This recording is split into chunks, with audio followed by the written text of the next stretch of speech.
Thank you.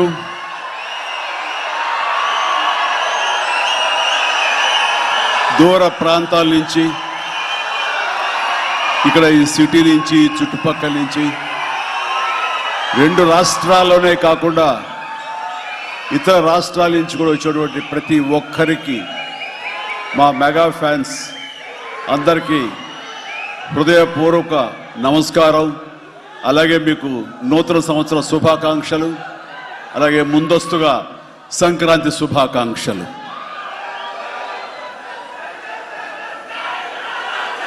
ఇక్కడ నా మిత్రుడు, సోదర సమానుడు, అత్యంత ఆప్తుడు వెంకీ, ఆయనతో చేయటం అన్నది నాకు చాలా ఎక్సైటింగ్ ఉంది. దాని గురించి తర్వాత మాట్లాడతాను. ముందుగా ఏంది వెంకీ సంగతి అంటే అదిరిపోద్ది సంక్రాంతి అని. ఏంది బాసు సంగతి అంటే మనదే కదా సంక్రాంతి అని, ఎరగదిద్దాం సంక్రాంతి అని అంటాం. ఇక్కడ ఈ సందర్భంగా ప్రత్యేకించి మనదే కదా సంక్రాంతి, ఎరగదిద్దాం సంక్రాంతి అనేది కేవలం మన శంకర వరప్రసాద్ గారిదే కాదు. ఈ సంక్రాంతి మొత్తం మన తెలుగు పరిశ్రమది అవ్వాలని మనస్ఫూర్తిని కోరుకుంటున్నాను. అందరికీ డార్లింగ్, ఇందా మన అనిల్ చెప్పినా, ఎవరు చెప్పినా, ప్రభాస్ రాజా సాబ్ కానీ, అన్నయ్య అంటూ ఆప్యాయంగా పిలిచే నా తమ్ముడు రవితేజ సినిమా కానీ, అలాగే మా ఇంట్లో సరదాగా తిరుగుతూ చిన్నప్పటి నుంచి పెరిగినటువంటి శర్వానంద్, నారే నడుమ మురారి కానీ, నాకు గురువుగా నన్ను భావిస్తూ నా శిష్యుడిగా ఉన్న నవీన్ పోలిశెట్టి, వీళ్ళందరి సినిమాలు కూడాను ఈ సంక్రాంతికి సూపర్ హిట్ అవ్వాలని, తద్వారా వాళ్ళకి విజయం లభించడమే కాదు, తెలుగు సినిమా పరిశ్రమకు, నిర్మాతలకు, బయ్యర్లకి, వీళ్ళందరూ కూడా సుభిక్షంగా ఉన్నప్పుడే అదే నిజమైన సంక్రాంతి. ఆ సంక్రాంతి కావాలనే కోరుకుంటున్నాం, జరుగుతుందని ఆశాభావన వ్యక్తం చేస్తారు. అది మీరు ఇచ్చి తీరుతారన్నటువంటి ప్రగాఢ నమ్మకం అయితే నాకున్నది. ఈ 2026 సంక్రాంతి తెలుగు పరిశ్రమ మర్చిపోకూడదు. అలాంటి సంక్రాంతి మీరు మాకు ఇవ్వాలి. ఎందుకంటే ఇక్కడ ప్రతి cinema comedy genre, family genre తోటి, ఎంటర్టైన్మెంట్ జోనర్ తోటి పర్ఫెక్ట్ సంక్రాంతికి వచ్చే సినిమాలు ఇవన్నీ, సంక్రాంతికి నచ్చే సినిమాలు ఇవన్నీ. కాబట్టి ఈ సంక్రాంతి అన్ని సినిమాలు బాగా ఆడతాయి అనుకుంటున్నాను. ఆడేలా చేసే బాధ్యత మీది.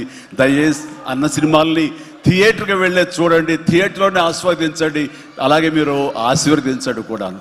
ఆల్ రైట్, ఇక అది ఆ పక్కన పెడితే, చాలా కాలం క్రితం మా దర్శకేంద్రుడు రాఘవేంద్ర గారు ఎప్పుడో మాట్లాడుతుండేవారు, బాబాయ్ నీకు అనిల్ రావుపూడి సినిమాలు ఎన్ని చూసావో తెలియదు కానీ అతని కామెడీ టైమింగ్ కానివ్వండి, అతను హుషారు కానివ్వండి, చూస్తుంటే నాకు మళ్ళీ మీతోటి అతను చేయగలిగితే ఆ ఇద్దరి కాంబినేషన్లో వచ్చేటటువంటి సినిమా అసలు వేరే లెవెల్లో ఉంటుంది.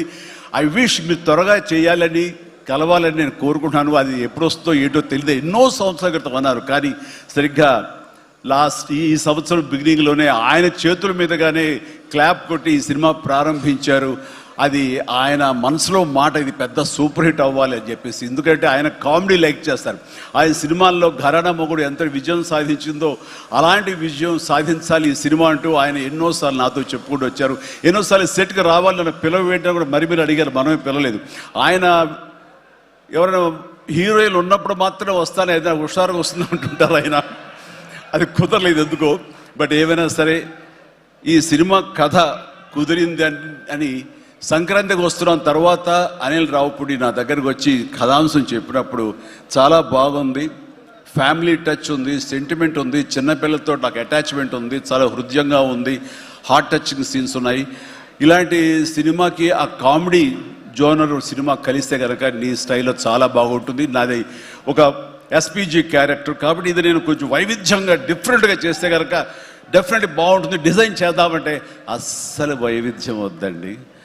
మీరు ఏ సినిమాలు అయితే గతంలో చేశారో ఏ దొంగ ఘరణమొగుడు, రౌడీ అల్లుడు, అన్నయ్య ఇలాంటి సినిమాలు ఏవైతే ఉన్నాయో, ఇది చంటబ్బాయి, నాకు అలా ఉంటే చాలు. ఎందుకంటే అలాంటివి అప్పట్లో జనం చూశారు. వాళ్ళందరూ ఇప్పుడు చాలా పెద్దవాళ్ళు అయిపోయారు. వాళ్ళకి అది గత స్మృతులు, చాలా తీపి జ్ఞాపకాలు. ఇప్పుడున్న జనరేషన్ మీరు అవి ఎలా చేస్తారో కూడా వాళ్ళకి వాళ్ళకి ఏమీ తెలియకపోవచ్చు. కానీ అది ఇది తెలిసిన మధ్యలో పుట్టి మాలాంటి వాళ్ళం అది మళ్ళీ ఈ జనరేషన్ గుర్తు చేసి మీరంటే ఏమిటో తెలియచెప్పాలన్న నా ప్రయత్నానికి మీరు చెయ్యాలి. ఆ విధంగా నేను అన్నందుకు ఐ థింక్ ఓకే. ఇంకా అలా చేయటోళ్ళే కనుక అది నా కేక్ ఒకటే. మీతో అలా చూడాలి నా కోరిక. అంటూ ఎప్పుడెప్పుడు సినిమాల్లో ఏమేమి సీన్స్ ఉన్నాయో అవన్నీ కూడా పొందుపరిచి ఒక క్యాప్సూల్లా చేసి ఆయన దాన్ని ఫోన్లో పెట్టుకునేవారు. ఏదైనా ఒక సీన్ ఉంటే కనుక ఈ సీన్ని ఈ సినిమాలో ఉన్న ఈ కామెడీ టైమింగ్తో దీన్ని కన్సీవ్ చేశాను, అలా మీరు చేయాలని. అండ్ ఈ సీను ఈ సినిమాలో పలానా సినిమాలో ఘరణమొగుడులాగా ఇలాగా వైఫ్ తోటి మీరు కన్సీవ్ చేసి అలా చేయాలంటూ చాలా చక్కటి హోంవర్క్ చేసుకుని నా బాడీకి నాకు ఏది కంఫర్టబుల్లో ఆ విధంగా తను ఆ సీన్స్ని కన్సీవ్ చేసుకుంటూ చాలా సరదాగా చేసుకుంటూ వచ్చాం. ఈ సినిమాలో నవీన్ మన అనిల్తో చేయటం అనేది నాకు ఒక చక్కటి ఎక్స్పీరియన్స్. అంటే ఈ ఎక్స్పీరియన్స్ ఎలాంటిది అంటే సినిమా షూటింగ్ అయిపోయిన ఆఖరి రోజున చాలా ఎమోషనల్గా ఫీల్ అయ్యాను నేను. ఎందుకంటే ఏదైనా ఒక సినిమా అయ్యిందంటే అబ్బా చాలరా అయిపోయింది, ఇంక చాలు గుమ్మడిగా కొట్టేస్తారు, ఇంక మనం వేరే సినిమా షిఫ్ట్ అయిపోవచ్చు అన్న ఆ మూడ్లో ఉంటాం. కానీ సినిమా అయ్యే రోజున ఆఖరి రోజు అయితే కనుక నేను ఈ కాలేజీ వదిలేసి వెళ్ళిపోయి ఆఖరికి చూడండి ఫేర్వెల్ పార్టీ అప్పుడు అందరూ ఒకళ్ళొకరు ఎమోషనల్గా ఉంటారు. వేరే మళ్ళీ ఎప్పుడు కలుస్తారో ఎలా కలుస్తారో తెలియని పరిస్థితి. అలాంటి ఎమోషన్ ఎందుకో లోనయ్యాను. అది నాకు ఎప్పుడు అంతకుముందు అనుభవంలో రాలేదు, ఎప్పుడు లేదు నాకు. అలాంటి ఫీలింగ్ వచ్చింది. అనిల్ ఏంటంటావు అనిల్ అని. ఏమో సార్ నాకు అదే ఫీలింగ్ ఉందండి అని. ప్రతిరోజు ఒక ఎక్స్కర్షన్కి వెళ్ళినట్టు, ప్రతిరోజు ఒక పిక్నిక్ వెళ్ళినట్లుగా సరదాగా జరుగుతూ మార్నింగ్ 9 నుంచి 8 నుంచి ఈవినింగ్ 7:30, 8 వరకు కూడా ఎంత చక్కగా సరదాగా జరిగిందంటే నాకు ఎప్పుడు ఇంత బాగా జరిగిందంటే మరీ పూర్వం ఆ రోజుల్లో అది గుర్తుకొచ్చింది. కానీ ఈ మధ్యకాలంలో ఇంత సరదాగా ఎంత హుషారుగా జరిగిన సినిమాలు అయితే నాకు ఇది చేయలేదు. దానికి ప్రధానమైన కారణం సీన్ కానివ్వండి, అది మేము చేసే విధానం అయితే ఉండొచ్చు, కానీ మా చేత నడిపించిన విధానం, అందరినీ అంత సరదాగా పెట్టినటువంటి అట్మాస్ఫియర్ క్రియేట్ చేసినట్టు ఇది కేవలం అనిల్ రావిపూడికి మాత్రమే చెందుతుంది. అండ్ ఎక్కడ ఏది టైం తెలియనివాడు, ప్రతి ఒక్కరిని on the screen off the screen హుషారుగా ఉంచుతాడు. ఇలాంటి డైరెక్టర్లు దొరికితే కనుక ఎవరైనా సరే ఇలాంటి క్యారెక్టర్స్ చాలా ఈజీగా చేసేయగలరు. అండ్ మరీ ముఖ్యంగా అనిల్ రావిపూడి గురించి నేను చెప్పాలనుకున్నది, ప్రతి ఒక్కరు కూడా తెలుసుకోవాల్సింది ఏంటంటే ఈ సినిమా ఆల్రెడీ సూపర్ హిట్ అయిపోయింది. ఏ రకంగానంటే బడ్జెట్ పరంగా విత్ ఇన్ ది లిమిట్, అలాగే డేస్ పరంగా అనుకున్న దానికంటే తక్కువ రోజుల్లో ఇది అత్యద్భుతంగా తీయగలిగాడు. ఒక సినిమా సూపర్ హిట్ అయిందని ఎలా చెప్పగలం అంటే డైరెక్టర్ మొత్తం తన గ్రిప్లో ఉంచుకుని అది బడ్జెట్ దాటనివ్వకుండా విత్ ఇన్ ది టైం చేయగలటం అనేది ఆ సినిమాకి అది మొదటి సక్సెస్. ఎన్ని సినిమాలు ఈ రకంగా ఉన్నాయో చెప్పండి అంటే చాలా తక్కువగా మనం లెక్క పెట్టుకోవాలి. ఆ రకంగా ఇది మొదటి విజయం సాధించింది. రెండో విజయం రేపు 12వ తారీఖున ప్రజల ముందు మీరు నిర్ణయిస్తారు ఎంత ఘన విజయం మీరు మాకు ఇస్తారు అన్నది. ఇక ఈ సినిమా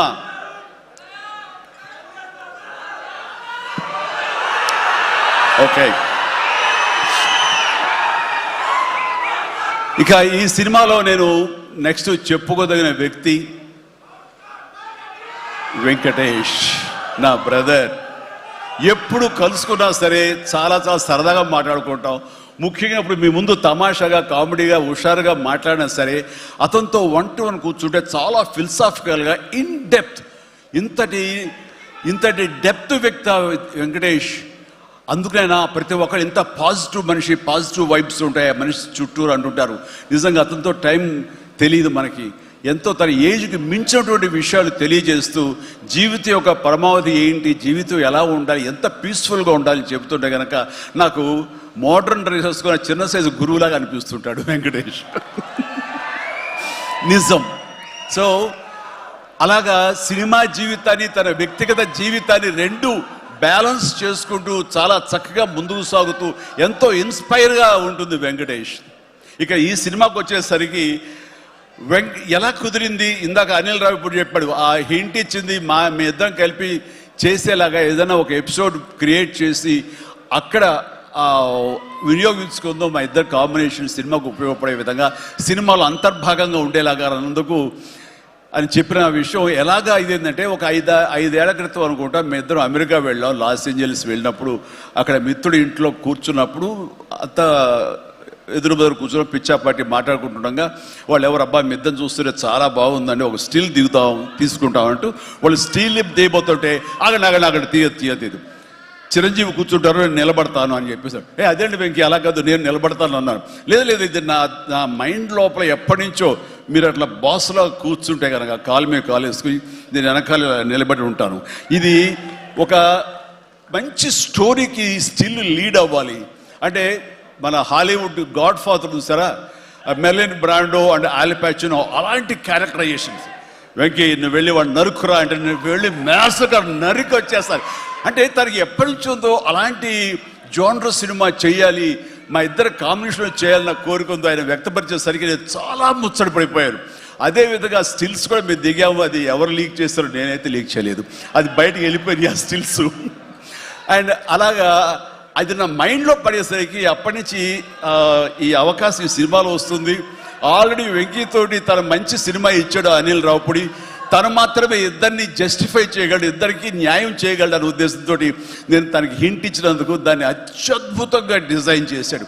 ఎలాగంటే ఇద్దరు మామ దీంట్లో చెప్పలేవే లీక్ చేస్తాను భయంగా ఉంది, ఎందుకంటే ఇలా వదిలేస్తే మొత్తం స్టోరీ అంతా డైలాగ్ చెప్తాను నేను, అది బాగుండదు, మీకు అక్కడ థియేటర్లో చూసి ఎంజాయ్ చేయండి, అంత బాగుంది. అయితే వెంకితోటి నేను సినిమా షూటింగ్ చేస్తాను లేదు, ప్రతిరోజు ఇద్దరు పిచ్చిగా చేసావు, ఎంత ఎంజాయ్ చేసావంటే మీకు వీళ్ళు సినిమా యాక్టింగ్ చేసేట్టు ఉండదు, ఇద్దరు కలిపి అల్లరి కుర్రవాళ్ళలాగా ఆ సెట్లో చేసావు, అదే క్యాప్చర్ చేశాడు, అది బాగా పండుతుంది. రేపు మీరు కూడా థియేటర్స్లో దాన్ని మీరు ఆస్వాదిస్తారు, డెఫినెట్గా ఎంజాయ్ చేస్తారు. అండ్ డెఫినెట్లీ లాస్ట్ ఫేజ్ వచ్చేసరికి సినిమా ఎక్కడికో లేచిపోతుందంటలో ఎలాంటి సందేహం లేదు. అండ్ ఆ రకంగా ఈ సినిమాకి తన వంతు పార్ట్గా, తన వంతు బాధ్యతగా తను ఒప్పుకున్నందుకు, మేము అడిగినందుకు తను ఒప్పుకున్నందుకు, ఈ సినిమాకి పూర్తి స్థాయి న్యాయం చేసి ఈ సినిమా మరో లెవెల్కి చేరుకోవడానికి దోహదపడిన వెంకటేష్కి మనస్ఫూర్తిగా సభాముఖంగా నా ధన్యవాదాలు చెప్తాను. ఏంది వెంకీ అంత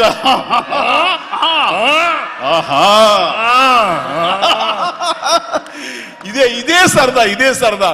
అండ్ నేను చాలా చెప్పను, కానీ సినిమా చూస్తే కనుక నేను ఎంత చెప్పినా సరే తక్కువే అవుతుంది, మీరు ఎంత ఊహించుకున్నా సరే అది తక్కువే అవుతుంది. సినిమా చూడండి, మేము చేసినటువంటి 18 రోజులు అనుకుంటా చేశారు వెంకీ. ఈ 18 రోజుల్లో ఒక 7-8 రోజులు సీన్స్, ఒక 5 రోజులు 6 రోజులు సాంగ్, ఇంకా 2 days చిన్న ప్యాచ్ వర్క్. ఈ రోజుల్లో ప్రతిదీ ఎంత అంటే ఇంకా ఎంజాయ్ చేశాను, ఇది షూటింగ్ చేసినట్టు అనిపించట్లేదు. ప్రతి సినిమా ఇలాగే ఉంటే ఎంత బాగుంటుందా అని అనిపిస్తుంది నాకు. అందుకని మనస్ఫూర్తిగా సభాముఖంగా అందరి సమక్షంలో వెంకటేష్కి ఇది మన ఇద్దరి మధ్య ధన్యవాదాలు తెలియజేస్తూ, ఇది మచ్చు తురక. ఇందాక అనిల్ రావిపూడి అడిగినట్లుగా ఈ కాంబినేషన్ ఫుల్ ఫ్లెడ్జ్డ్గా ఎప్పుడు దొరుకుతుందంటే వెంకీ నేను రెడీ. అండ్ అనిల్ రావిపూడి ఎవరో ఎందుకు, ఈ అవకాశం నువ్వే తీసుకుని ఖచ్చితంగా నువ్వు స్టోరీ రాసుకో. మీ ఇద్దరం ఇదే ప్రాణం పెట్టి, ఇదే హుషారు పెట్టి, ఇదే గిలిగిద్దలతో మీకు సినిమా చేసి పెడతాం. కానివ్వండి, ఎప్పుడు వస్తుందో తెలియదు. తర్వాత అలాగే నయనతార ఈ సినిమాలో ఏం చేశాడో, ఎలా ఒప్పించాడో కానీ మన అనిల్ రావిపూడి. అంతకుముందు 2 సినిమాలు చేశాను, తెలుగు గాడ్ ఫాదర్ కానివ్వండి, లేకపోతే సైరా కానివ్వండి. ఆ సినిమాలో తను చాలా గుమ్మరంగా ఉంటుంది, తన పని చేసుకుంటుంది, డిగ్నిఫైడ్గా ఉంటుంది, వెళుతుంది. కానీ మళ్ళీ అసలు ఈ సినిమాలో అయితే ఎంత సరదాగా కలిసిపోయిందో, ఓ ఫ్యామిలీ గర్ల్ లాగా మాతో కలిసిపోయి మా కుటుంబ సభ్యురాల్లాగా తను ఉండి ఎంత సరదాగా చేస్తుందో. నేను అలా ఏంటి అనిల్ ఏం చేసిందో, ఏం మాట్లాడావు, ఏం కన్విన్స్ చేసావు, తను ఇవన్నీ ఒప్పుకోవడం ఏంటి, ప్రమోస్కు రావడం ఏంటి, అడగగానే తను చాలా రెచ్చిపోయి అసలు నయనతార నుంచి కొత్త నయనతారలా కనబడి చేసావు, ఏం చేసావంటే అడగండి సార్ కొనుక్కొని అంతే. అంటే నా ఉద్దేశం అటు ఇటు తిరిగేదిరా. ఏం చేశాడో తెలియదు కానీ డెఫినెట్లీ ఆ అమ్మాయి అంత ఇష్టపడుతుంది. అండ్ నయనతారని అంత ఇదిగా గుడ్ హ్యూమర్లో పెడతాడు, సరదా కబుర్లు చెప్తాడు. అండ్ తను పని చేసుకుని సీరియస్గా ఉండే మనిషి కాదు కాబట్టి వాళ్ళు కూడా అంత ఇదిగా లైక్ చేస్తారు. కాబట్టి తను ఏది అడిగినా వెంటనే ఎలాంటి ఇన్హిబిషన్ లేకుండా వాళ్ళు ఒప్పుకుంటారు. అదే జరిగింది, అంత గుడ్ హ్యూమర్లో పెట్టాడు కాబట్టి ఈ సినిమాకి ఆ అమ్మాయి యాడెడ్ అట్రాక్షన్ అయ్యింది. నయనతార ఇందులో కనిపించిన తీరు కానీ తను చేసిన విధానం కానీ ఆ సోఫిస్టికేషన్ యాక్టింగ్ కానీ భారీగా తను నటించి మెప్పించింది కానీ వావ్ బాగుంది. అంటే ఆ అమ్మాయే లేకపోయి ఉంటే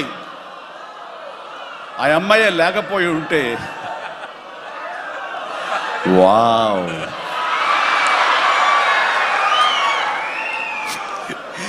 ఇది కూడా క్యాప్చర్ చేస్తాడు. ఈ వావ్ ఎక్కడొస్తో మీ సినిమా చూస్తే తెలుస్తుంది. లీక్ చేసేసాను. All right. సో ఆ అమ్మాయి నయనతార తోటి అంత బాగా చేయించాడు. మీ పక్కన మీకు ఎదురు నిలబడి మిమ్మల్ని ఎదుర్కొని ఎవరైనా ఒకళ్ళు నిలబడాలంటే ఎంత అనుకుంటున్నా, ఎంత ఫ్రెష్గా ఉండాలనుకుంటున్నా, వేరే వాళ్ళు ఉండాలనుకుంటున్నా అసలు నాకు తొయ్యట్లేదు, నాకు తట్టట్లేదు, కన్విన్స్ కాలేకపోతాను. ఖచ్చితంగా నయనతార ఉండి తీరాల్సిందేనండి, ఎంతైనా సరే ఎలాగైనా సరే అన్నాడు. ఆ అమ్మాయిని తీసుకొచ్చారు, ఒప్పించారు. ఆ అమ్మాయి కూడా అంతా కోఆపరేట్ చేసింది. అండ్ నయనతార ఇవాళ రాలేని పరిస్థితిలో ఉంది కాబట్టి thank you Nayanthara, thank you so much. ఇక ఈ సినిమాలో సచిన్ కేల్కర్ క్యారెక్టర్ యాక్టర్గా అండ్ నాతో పాటు నా టీంలో చేసినటువంటి హర్షవర్ధన్, అలాగే అభినవ్, ఇతర నటీనటులు అండ్ క్యాథరిన్ కూడా మా టీంలో ఒక పార్ట్ లాగా ఉండి తను చేసి చాలా ఒక నిండుదనం గ్లామర్ తీసుకొచ్చింది. ఆ అమ్మాయి కూడా అందరికీ ప్రతి ఒక్కరికి నా ముందస్తు శుభాకాంక్షలు తెలియజేస్తాను, అభినందనలు. ఇక ఈ సినిమాలో ప్రత్యేకంగా నేను చెప్పాల్సిన టెక్నీషియన్స్గా వస్తే భీమ్స్ అత్యద్భుతమైన మ్యూజిక్ ఇచ్చాడు, వెరీ ఆర్గానిక్ మ్యూజిక్. కేవలం డ్రమ్స్ తోటో కీబోర్డులతోటో వాటితోటో దడదడలాడించకుండా చాలా శ్రావ్యంగా లిరిక్స్ మాత్రం వినిపించేలాగా ఒకనాటి విజయ సంస్థ వారి సినిమాలు ఉండేవి. అంతా హాయిగా హృద్యంగా ఒక గోదావరి పడవ ప్రయాణంలాగా ఉండేలాగా ఇచ్చాడు. అందుకని మీసాల పిల్లలో ఎలాంటి హడావుడి, ఎలాంటి మ్యూజిక్ గోళ ఏమి ఉండదు. కానీ ఆ ఇచ్చినటువంటి ఆ మ్యూజిక్, ఆ పాటకి లిరిక్స్ అర్థమయ్యేలాగా వినిపించి అందరూ చాలా ఆ శ్రావ్యాన్ని అందరూ ఆస్వాదించారు. కాబట్టి అది అంత పెద్ద మిలియన్స్ని, మోర్ దెన్ 100 మిలియన్స్ దాటి హిట్ ఇచ్చింది. అలాగే తర్వాత వచ్చిన సాంగ్ కానీ ఇలా సాంగ్స్లో లిరిక్స్కి ఇచ్చే ఇంపార్టెన్స్ కానీ ఆ ట్యూన్స్ కానివ్వండి అన్నీ ఇస్తూ ఇంతవరకు నేను ఎప్పుడు చెయ్యనిది, ఇంతవరకు ఆ స్టైల్కి నేను పోనిది ఏదైనా ఉందంటే కానీ ర్యాప్ సాంగ్, ఇందాక చూసిన సాంగ్ హుక్ స్టెప్ దాన్ని కంపోజ్ చేసినప్పుడు నాకు అనిపించింది ఇది కొత్తగా అనిపించింది, చాలా బాగుందని. అండ్ ఇప్పుడున్నటువంటి ఈ థియేటర్ పల్స్ చూస్తుంటే ఈ సినిమా ఆ సాంగ్ మాత్రం ఐ థింక్ టోటల్గా హైలైట్ అయిపోతే రేపు థియేటర్లో అనుకుంటున్నాను. అది వెరీ గుడ్. ఎందుకంటే ఆ సాంగ్ విన్న తర్వాత ఆ సాంగ్ వింటుండగా ఎదురుగా ఉన్న వెంకటేష్ ఆపుకోలేక డ్యాన్స్ చేశారంటే అదే చాలు. ఇక ప్రతి ఒక్కడు అదే స్ఫూర్తితోటి ప్రతి ఈ సినిమాని, ఈ సాంగ్ని ఆస్వాదిస్తారు. అలాగా సాంగ్స్గా అన్నీ అత్యద్భుతంగా ఇచ్చినటువంటి మన భీమ్స్కి ప్రత్యేకించి ఆ తర్వాత ప్రతి ఒక్కరు చిరంజీవిని ఇంత గ్లామర్గా ఉన్నాడు, చిరంజీవిని ఇంత ట్రిమ్గా ఉన్నాడు, ఇంత ఇదిగా ఉన్నాడు, ఎలా తగ్గాడు. నా వ్యక్తిగతంగా నేను చేసిన ప్రయత్నాలు పక్కన పెడితే తెర మీద అంత బాగా కనపడడానికి ప్రత్యేకించి మా డిఓపి, మా కెమెరామెన్ మన సమీర్ రెడ్డి చాలా చాలా బాగా చేశాడు. అండ్ సమీర్ రెడ్డితో వచ్చిన ఒక్క చిన్న గొడవ ఏంటంటేనండి, ఒక నిమిషం గ్యాప్ ఇవ్వడు, కూర్చుని కాఫీ తాగుతాం కదా అని ఇచ్చేలోగా మళ్ళీ షార్ట్ రెడీ అంటాడు. ఇక అతనితోటి బహుశా అలా గనక అందరూ ఉండగలిగితే సినిమాలు 100 రోజులు దాటకుండానే ఫినిష్ చేయొచ్చు. అంతటి ఫాస్టెస్ట్ కెమెరామెన్ మా శరత్. అతను ఉన్నాడు కాబట్టి ఈ సినిమా 80-85 రోజుల్లో ఫినిష్ అయ్యింది. కాబట్టి ఆ credit goes to Sameer Reddy. ఇంత ఫాస్ట్గా అయినందుకు, విత్ ఇన్ ద బడ్జెట్ అయినందుకు, ఖర్చు కూడా చాలా తక్కువ. ఇలాంటి కెమెరామెన్ను మిగతా అందరూ ఉండగలిగితే కనుక చాలామంది ప్రొడ్యూసర్స్కి ఖర్చు తగ్గుతుంది. అండ్ అట్లాగే ఇక సమీర్, థ్యాంక్ యూ సమీర్. అందరూ బయట పొగుడుతుంటే కనుక నేను మనసులో నిన్ను పొగుడుకున్నాను. కాబట్టి థ్యాంక్ యూ సో మచ్ ఇంత గ్లామర్గా చూపించినందుకు. ఇక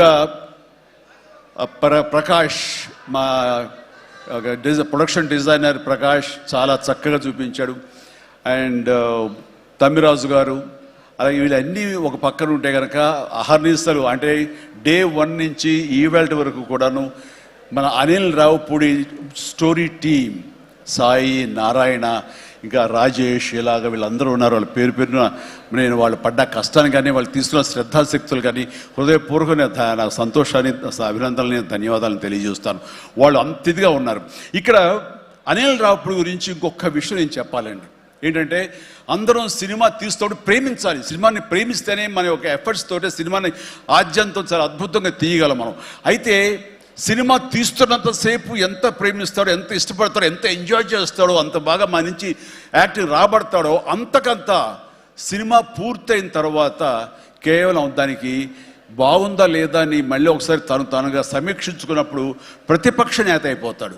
ఎదురెళ్ళిపోయి ఈ సినిమా ఎందుకు చూడాలి, ఈ సీన్ ఎందుకు వాళ్ళు ఎంజాయ్ చేయాలి, ఈ సీన్ ఎందుకు ఇంత లెంగ్త్ అవసరమా అని దాని మీద దాన్ని ఏమాత్రం ప్రేమించకుండా చాలా కఠినంగా ఎక్కడ లెంగ్త్లు ఎక్కువైనా సరే అన్నీ కూడా తీసేసి దాన్ని క్రిస్ప్ చేయడానికి కానీ ఆ సినిమా ఎంతవరకు అలరిస్తుందో అలరించేందుకు కానీ అన్ని రకాల ప్రయత్నాలు చేస్తాను. నాకు నచ్చింది అది. ఎందుకంటే నిన్న మొన్న వచ్చి ఒక మెయిన్ ఎపిసోడ్ ఏదో లేపేసావు, లేదు లేపేసావని అడిగాను. లేదు, అది కథకి అడ్డొస్తుంది, స్టోరీ నెరేషన్కి అది అడ్డుపడుతుంది కాబట్టి తీసేసారన్నాడు. అలా తీయాలంటే గట్స్ కావాలి. ఎంత కొంత అన్ని రోజులు ఎఫర్ట్ చేసాము, అది అవసరమా, అది వాళ్ళు తీసేసి ఏమనుకుంటారు, ఎలాంటి ఇది లేకుండా ఖచ్చితంగా నిష్కర్షగా దాన్ని తీసి అవతల పడేశాడు. దానివల్ల సినిమా పేస్ పెరిగిపోతుంది, సినిమా పరిగెడుతుంది, అండ్ ఎక్కడ ఆగట్లేదు, ఆలోచింప చేసుకునే విధంగా ఉండదు, ఎంజాయ్ చేయడం తప్ప. ఆ రకంగా సినిమాని ఎంత ప్రేమించి చేస్తామో ఆ తర్వాత అది ఫైనల్ వెర్షన్ బిఫోర్ ఆడియన్స్ దగ్గర వెళ్ళేటప్పుడు మనమే దాన్ని క్రిటిసైజ్ లాగా, క్రిటిక్ లాగా దాన్ని మనమే ప్రతిపక్ష హోదాలో ఉండి దాన్ని అన్ని రకాలుగా ట్రిమ్ చేసుకోగలిగితే అన్ని సినిమాలు చాలా బాగుంటాయని అనుకుంటున్నాను. అండ్ ఈ సందర్భంగా ఇక ఏమి లేదు, last but not least producers Sahu Garapati చిన్నవాడైనా సరే చాలా గుంభరంగా ఉంటాడు. ఎంతసేపటికి ఆ వర్క్ మీద తన ఇన్పుట్స్ ఏమి ఇవ్వాలనే దాని మీద ఆ ప్రయత్నాలు చేసుకుంటూ చాలా క్వైట్గా ఉంటాడు. ఎక్కడ కూడా ఏ రోజు కూడా ఏంటిది జాప్యం ఏంటి, లేట్ ఏంటి అనేది ఏమి లేకుండా అంత కంఫర్టబుల్గా మా అందరికీ ఏర్పాటు చేశారు. దానికి ఆయన ఎఫర్ట్స్ కానీ ఆయనకున్న ఆ లిటిల్ ఎక్స్పీరియన్స్లో తనకు ఉన్నదానికి దీనికి మనస్ఫూర్తిగా సాహు ప్రత్యేకించి నా హృదయపూర్వక ధన్యవాదాలు. మంచి ప్రొడ్యూసర్ని నాకు అందించినందుకు మీకు నా ధన్యవాదాలు తెలియజేస్తాను. అండ్ అలాగే ఇంకా నా బిడ్డ సుష్మిత, తను ఈ సినిమా నేను చెయ్యాలి, ఈ పరిశ్రమ రావాలి అనుకున్నప్పుడు ఈ పరిశ్రమ ఖచ్చితంగా ఆదరిస్తుంది అని అనుకున్నప్పుడు ఒకటి మీరు కష్టపడి పనిచేస్తే కనుక ఇక్కడ రిజల్ట్ బాగుంటుంది, ఇక్కడ ఖచ్చితంగా మీకు ఆదరణ లభిస్తుంది, మీరు సక్సెస్ అవుతారని చెప్పినప్పుడు కష్టం అనేది నేను చిన్నప్పుడు ఇంట్లో చూశాను. అలాంటి నేను కష్టపడడానికి ఏమాత్రం నెరవను, ఏమాత్రం బెదరను, ఖచ్చితంగా చేస్తానంటూ ఈ సినిమా తనతోటి చెయ్యమ్మా, ఇద్దరు కలిపి చాలా మంచి కాంబినేషన్ అవుతుంది అనుకున్నప్పుడు ఆ సాహు గారపడి తను బెస్ట్ కాంబినేషన్లో ఈ సినిమాని చేసి ఈ సినిమాలో ఒకసారి అయ్యో ఎందుకు ఇంత కష్టపడుతుంది, ఇంత కష్టం అవసరమా నాకు అనిపిస్తుంది తండ్రిగా. కానీ ఒక బిడ్డగా కేవలం ప్రొడ్యూసర్గా నేను మా నాన్నని, మా హీరోని నేను ఇంప్రెస్ చేయాలి, ఆయన ద బెస్ట్ నేను ఇవ్వాలి ఈ సినిమా అంటూ తను కూడా ఈ సినిమాలో ఒక మామూలు టెక్నీషియన్ లాగా, మామూలు ప్రొడ్యూసర్ లాగా తనంత కష్టపడి చేసింది. నేను ఒకటే సంతోషిస్తాను, తనకి అన్ని విధాలుగా అన్ని కంఫర్ట్స్ ఉన్నాయి, అన్ని రకాలుగాను తను ఈ సినిమాలు చేయాల్సిన అవసరం లేదు. తను తన ఫ్యామిలీని చూసుకుంటుంటే కనుక గడిచిపోతుంది ఈ జీవితం అంతా. కానీ అలా కాదు, నేనేదో సాధించాలి, నువ్వు సాధించి చూపించావు, లైఫ్లో ఎంతోమంది మార్గదర్శకంగా ఉన్నావు, అలాంటి నిన్ను ఆదర్శంగా తీసుకుని మేము ప్రూవ్ చేయాలి అనే దాంట్లో ఉంది. అండ్ అలా చేస్తూ ఈ రోజున ఈ సినిమా డెఫినెట్లీ హిట్ అవుతుంది. ఇలాంటి గర్వకారణమైన సినిమాని తండ్రిగా నాకు గిఫ్ట్ ఇచ్చినట్టుగా తను భావిస్తుంది, ఆ సంతోషం తను పొందుతున్నానని తెలుసు. అండ్ అలాగే కాకుండా ఈ రోజున ఈ పరిశ్రమలో నాకు చేదోడు వాదోడుగా ఉంటూ, నాకు భుజం కాస్తూ, అన్ని రకాలుగా నాకు అండదండలు అందిస్తూ, నాకు మరో బిడ్డ అనిపిస్తూ అండ్ ఇంటికి పెద్దదైనందుకు ఆ పెద్దరికాన్ని తను సొంతం చేసుకుంటూ నాకు అన్ని విధాలుగా చేదోడు వాదోడుగా ఉంది. అది థ్యాంక్ యూ పాప. అందరి ముందు ఇటు పక్కన అమ్మా, ఇటు పక్కన ఉంది. ఇది రామ్ చరణ్తో పాటు నాకు మరొక బిడ్డ, అలాగే మా చిన్న పాప కూడా అక్కడ టీవీ చూస్తుంటేమో. థ్యాంక్ యూ నాన్న. ప్లీజ్ ఇదే రకంగా ఉండండి, ఇదే కష్టాన్ని నమ్ముకోండి. ఖచ్చితంగా భగవంతుడు మీకు ఆశీస్సులు అందజేసి ఇలాంటి విజన్ ఇస్తాడు. అండ్ మేము ఎంత ఇచ్చామన్నది కాదు పాప, మీరు ఎంత సాధించుకున్నారనేది నాకు మరింత గర్వంగా అనిపిస్తుంది. నువ్వు ఆ దిశగా వెళ్తావు. All the very best. ఆ తర్వాత ఇక్కడ చాలా దూరం వచ్చారు, మీరు అందరూ కూడా చాలా జాగ్రత్తగా వెళ్ళండి. మీ తల్లిదండ్రులు అందరూ కూడాను మిమ్మల్ని చూసి ఆనందపడాలి. మీ యొక్క సుదీర్ఘమైన జీవితాన్ని చూసి వాళ్ళు ముచ్చటపడాలి. అండ్ ప్రతి వాళ్ళు ఏదైనా సాధించాలనే ఒక దీంతో ఉండాలి.